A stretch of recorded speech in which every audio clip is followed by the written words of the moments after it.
Welcome back to Binge Guy, your shortcut to finding the next show. Today, we're plunging headfirst into the world of Kaiju No. 8. Oh, yeah. If you're looking for your next obsession and haven't heard the monstrous buzz yet, trust me, you will. Definitely making waves. We've compiled everything you need to know about the upcoming second season and even a special cinematic event. It's designed to get you completely prepared, all without spoiling any major plot points. Right, keeping it spoiler-free. Think of this as your essential pre-mission briefing before you dive into a world teeming with, well, colossal creatures and the courageous individuals who stand against them. So what's the deal with Kaiju No. 8? Let's get into it. Okay, let's unpack this. Imagine a world under constant assault from skyscraper-sized beings called kaiju. Standard Tuesday, right? Ah, exactly. Our protagonist, Kafka Hibino, once shared a childhood dream with his friend Mina Ashiro to join the Defense Force and fight these threats. Ah, the classic childhood pact. Right. But life happens. Mina's now a celebrated captain, leaving that dream, while Kafka, well, he found himself on a less glamorous path. Part of a cleanup crew dealing with the gruesome aftermath of kaiju battles. What's fascinating here, though, is that the series doesn't just throw you into epic monster fights right away. At its heart, it's about someone who felt, life had passed them by, unexpectedly getting a shot at their long-lost ambition. Yeah, that really resonates. It taps into that universal feeling of wanting more, of persevering, even when things don't go according to plan. Why does that kind of story resonate so deeply, you might ask? Perhaps it's because we all have dreams we've had to put on hold, right?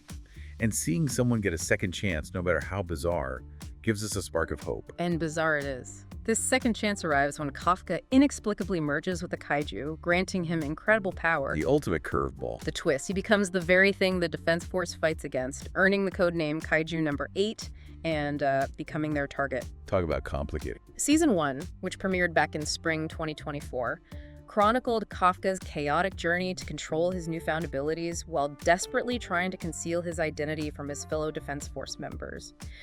Including the fiercely determined Rino Ichikawa and the prodigiously talented Kikoru Shinomiya. Lots of close calls there. Oh, constantly. The first season masterfully balanced thrilling action with genuine humor and, surprisingly tender moments. If we connect this to the broader landscape of popular anime, Kaiju No. 8 definitely draws on familiar themes. Overcoming adversity, the seductive yet dangerous nature of power. Sure, classic stuff. But the central hook, the protagonist transforming into the enemy, provides a uniquely compelling lens through which to explore these ideas.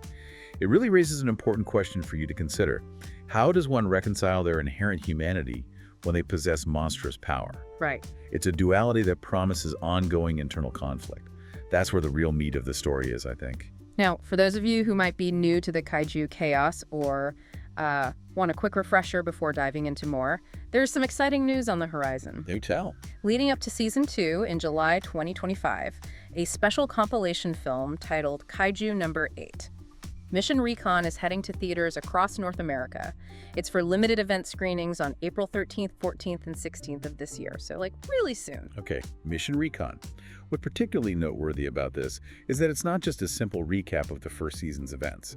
It actually features an entirely new original episode called Hoshina's Day Off. That's the interesting part. Exactly. Yeah. So even if you devoured every episode of Season 1, this offers a compelling reason to experience Kaiju No. 8 on the big screen. Plus, you'll have the choice, right? Japanese with subtitles or an English dub. Caters to different preferences. This brand new episode comes from the pen of Yuichiro Kido. He's known for his work on hits like Dr. Stone and Star Wars Visions. Oh, wow. Good pedigree. Yeah, that tells you the kind of quality we can probably expect. It offers a rare peek behind the battle lines, showing us a moment of downtime for the usually intensely focused Defense Force. A day off. For them. Imagine these hardened soldiers constantly facing life or death situations against giant monsters, suddenly having absolutely nothing to do. Probably feels weird.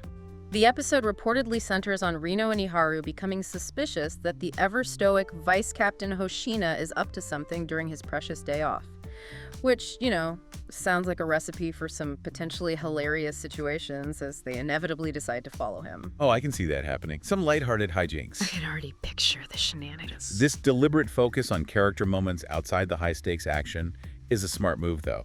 It allows the audience to forge a deeper connection with these characters, revealing nuances beyond just their combat skills. Totally agree. Seeing how they interact in more mundane settings, it humanizes them and adds layers to their personalities. It makes their struggles in battle even more impactful, you know? It's that contrast between the ordinary and the extraordinary that often makes these kinds of stories so compelling. Speaking of characters, Season 2 is set to explore existing relationships in greater depth and introduce some intriguing new dynamics. We know that the new season will pick up directly after the dramatic reveal of Kafka's identity as Kaiju No. 8. The big cliffhanger. Which, as you can imagine, leads to his immediate arrest. So he'll be wrestling with this immense internal conflict, desperately wanting to protect humanity while simultaneously being viewed as a significant threat by the very people he wants to save. Yeah, that's a tough spot. We can anticipate a tense confrontation with Director General Izar Shinomiya, who is Kikori's father. Ooh, family drama plus existential threat. Which is expected to ignite a thrilling arc filled with new adversaries and unexpected plot twists. This narrative direction is incredibly compelling. The initial shock of Kafka's transformation serves as a catalyst for a much more complex exploration of themes like trust, prejudice, and the very definition of heroism. It gets murky. Yeah, it moves beyond a simplistic good versus evil narrative. Wow. It forces both the characters within the story and, you, the viewer, to question your own assumptions and consider different perspectives on what it means to be a hero in such a world. Now, a key figure who will be stepping into the spotlight in Season 2 is Jen Narumi. He's the highly capable 7th captain of the 1st Division, and this is where things get really interesting. Okay, I'm listening. During his brief appearances in Season 1, Jen's character design sparked some, let's just say, spirited feedback from fans. Ah, the internet speaks. Loudly. Some felt his initial look didn't quite capture the imposing and somewhat world-weary presence he had in the manga. The intention, apparently, was to portray him as fatigued after intense missions, resulting in a somewhat disheveled appearance. Okay, I can see the logic. But some viewers felt it missed the mark, and even drew some. Well, less than flattering comparison. Yikes. So what happened? What's fascinating here is the studio's response to this feedback. The Season 2 trailer, which premiered at Anime Japan 2025, showcased a completely revamped visual design for Jen Narumi. They actually changed it. A significant upgrade, expertly handled by Production IG. It's so substantial that some fans have even jokingly remarked that the two depictions look like they could have come from completely different animation studios. Wow, that's a big change. Jen's face now has a more natural and defined structure. His hair flows more realistically instead of appearing in distinct chunks. And his eyes, while still conveying that sense of exhaustion, possess a much greater level of detail and intensity, especially when he activates his powerful foresight ability. So the fans are happy now. The overwhelmingly positive reaction from fans to this redesign has been pretty remarkable.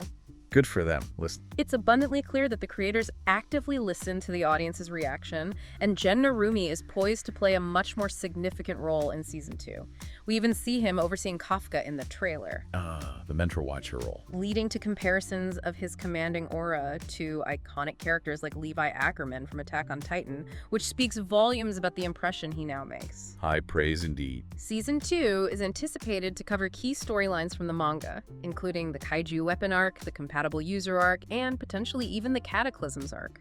Jen's leadership of the 1st Division will be absolutely crucial as they face increasingly formidable threats, and Kafka, well, he'll have to constantly prove his worth under Jen's watchful eye. This situation really highlights the dynamic and evolving nature of adapting manga into anime, doesn't it? Sometimes initial visual interpretations might not fully resonate with the dedicated fan base. Yeah, it happens. And the willingness and ability of the production team to course correct and refine character portrayals demonstrates a strong commitment, not just to the source material, but also to audience satisfaction. It's almost a form of collaborative storytelling in a way. That's a good way to put it. Beyond the character design updates, the overall animation quality, once again in the capable hands of Production IG. Consistently good work from them. With the distinct kaiju designs brought to life by Studio Khara, the studio renowned for their groundbreaking work on Evangelion. And forget Khara's monsters. It looks even more visually stunning in Season 2. We can anticipate even more intense and dynamic battles with that seamless integration of CGI and traditional animation techniques that made the first season so visually captivating. They're definitely upping the ante. The studio has clearly aimed to elevate the action sequences to an even more cinematic and immersive level. The continued involvement of Studio Khara, specifically for the kaiju designs, is a really significant element, I think. Their unique artistic sensibilities bring a truly distinctive and often unsettling aesthetic to the monsters. They feel alien. Exactly. Which is absolutely crucial for maximizing the impact of the high-stakes action sequences. Their collaboration with Production IG has consistently delivered visually striking and memorable creatures that have become like a defining characteristic of this series. And for those of you who appreciate a good soundtrack, music heads, listen up. Yuta Bando is returning as the composer for Season 2. Good, the score was solid.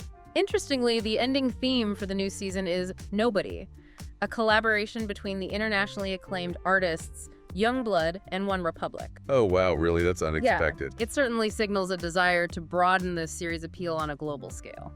This strategic choice of an international collaboration for the ending theme really underscores the impressive global popularity that Kaiju No has already achieved. It suggests a clear intention to connect with an even wider audience.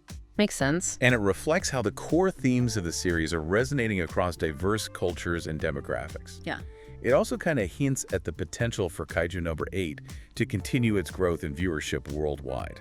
Big ambitions. So, to bring it all together for you, if you're completely new to the thrilling world of Kaiju No. 8, catching Mission Recon in theaters this April is an absolutely fantastic way to experience the highlights of the first season and, get that exciting sneak peek with the exclusive Hoshina's Day Off episode. The recap plus bonus content.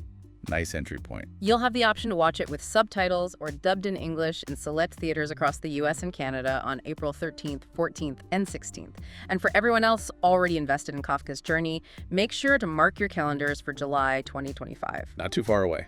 Because Kaiju No. 8 Season 2 is shaping up to be an action-packed, emotionally resonant continuation of his extraordinary story, delivered with stunning visuals and that renewed focus on compelling characters like the revamped Jen Narumi. The stakes are definitely higher. The upcoming season promises to delve into even darker and more dramatic territory, further exploring the complex moral dilemmas inherent in Kafka's dual existence as both human and monster. This is definitely a show you won't want to miss. Agreed. It's got all the ingredients. We've only just scratched the surface of the immense world and exciting developments awaiting you in Kaiju No. 8, but we sincerely hope this deep dive has provided you with a solid understanding of exactly why it's generating so much anticipation. Yeah, hopefully we get the key points. Whether you're drawn in by the adrenaline-pumping action, the deeply engaging characters, or the truly unique and thought-provoking premise, this is without a doubt a show you need to keep firmly on your radar as your next must-binge experience. Which leads to a final thought-provoking question for you, the listener. In a world where the very line between human and monster becomes blurred, what truly defines heroism? Ooh, deep. Keep that profound question in mind as you delve into the captivating world of Kaiju No. 8. That concludes our deep dive into Kaiju No 8 for today on Binge Guide, the next show. Join us next time as we unpack another must-watch series or film to help you find your next obsession. Until then, happy binging.